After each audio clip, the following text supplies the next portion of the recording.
சாப்பிட்டாலும் அங்கே கேவிட்டி வரும். அப்போ நம்ம என்ன பண்ணணும், எது சாப்பிட்டாலும் நல்ல வாய் கொட்டிக்கணும்.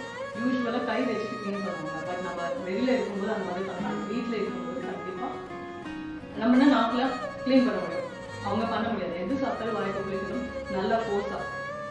ஓகே, 2 days ப்ரஷ் பண்ணணும். இந்த பல் எல்லாம இடத்துல வந்து நார்மலாக கையில் பண்ணிங்கன்னா மிச்ச இடத்துல மட்டும் நார்மல் ப்ரஷிங் வந்து ரவுண்டாக தான் பண்ணணும். இந்த ரூல்ஸில் கேவிட்டி பெருசாமல் இருக்குன்னா ஒரு சீலம் இல்லை சீலம் ஃபுல்லாகவே பண்ணிடணும். இதுக்கு முன்னாடி எங்கே கேவிட்டியாக பண்ணாங்க இது ஃபுல்லாக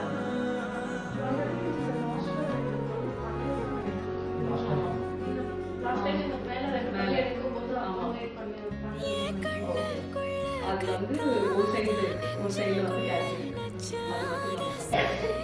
எது சாப்பிட்டாலும் வாய் கொட்டிக்கிறது 2 days ப்ரஷ் பண்ணணும். இது மெயினாக யூஸ் பண்ணாலே போதும். Fluoride varnish every 6 months apply பண்ணணும். Fluoride varnish apply